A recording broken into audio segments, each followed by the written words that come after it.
सफला एकादशी पूष कृष्ण पक्ष।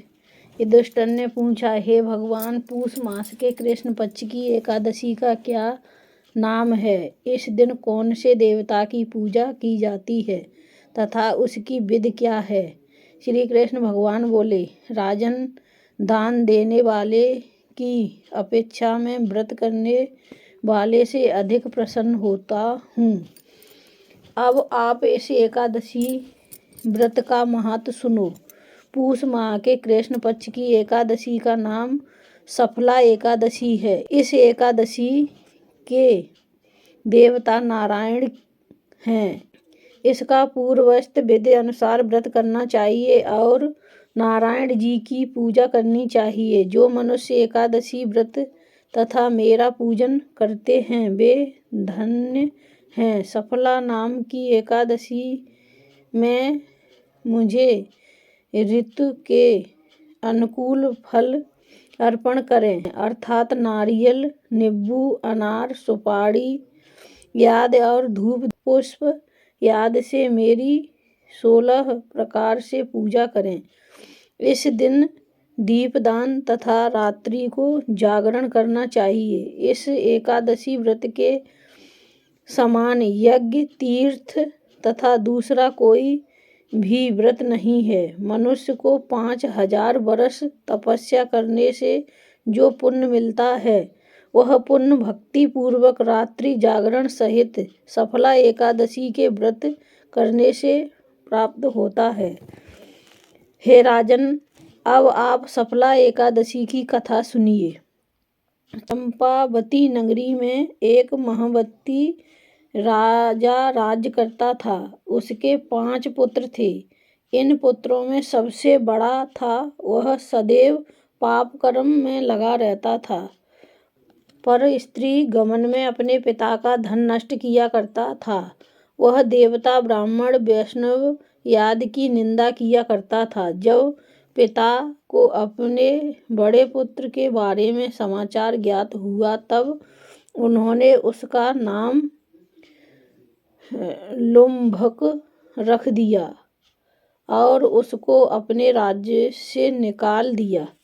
जब लुम्भक सबके द्वारा त्याग दिया गया तब वह विचारने लगा कि अब मैं क्या करूं, कहाँ जाऊं।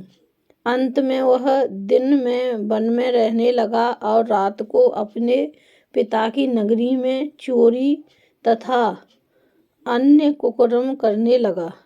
जिस वन में वह रहता था वह भगवान को अत्यंत प्रिय था। उस वन में एक बहुत पुराना पीपल का वृक्ष सब देवताओं का क्रीड़ा स्थल था। इसी वृक्ष के नीचे कुंभक रहता था। कुछ दिनों के पश्चात पूष माह के कृष्ण पक्ष की दशमी के दिन वह वस्त्रहीन होने के कारण शीत से मूर्छित हो गया।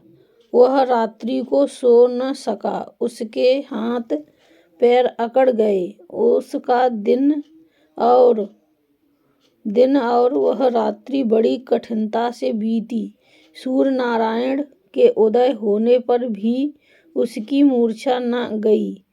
सफला एकादशी के मध्याह्न तक वह दुराचारी मूर्ति ही पड़ा रहा। जब सूर्य की गर्मी से उसे होश आया तो वह अपने स्थान से उठकर वन में भोजन की खोज में चल पड़ा। उस दिन वह जीवों को मारने में असमर्थ था, इसलिए जमीन पर गिरे हुए फलों को लेकर पीपल के वृक्ष के नीचे आया।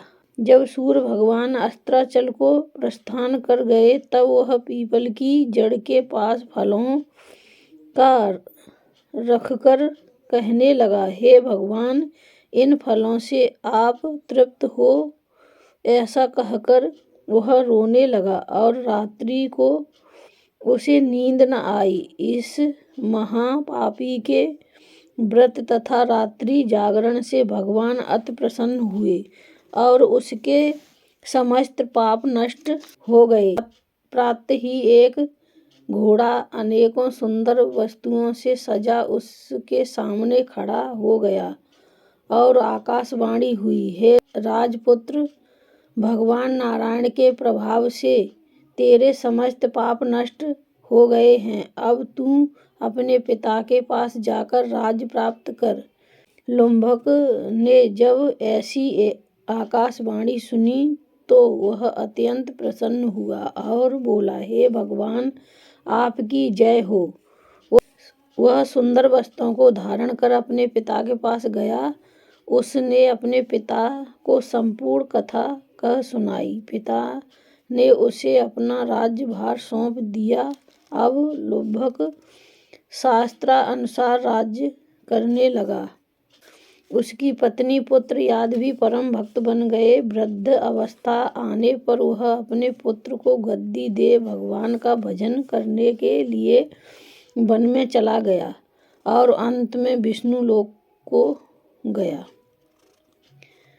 भक्ति पूर्वक जो मनुष्य सफला एकादशी का व्रत करते हैं वे अंत में मुक्ति पाते हैं। जो मनुष्य भक्ति पूर्वक सफला एकादशी का व्रत नहीं करते हैं वे पूंछ और सींग से रहित पशु तुल्य हैं। सफला एकादशी के महत्व का पाठ वह स्मरण करने से यश्वमेध यज्ञ का फल मिलता है।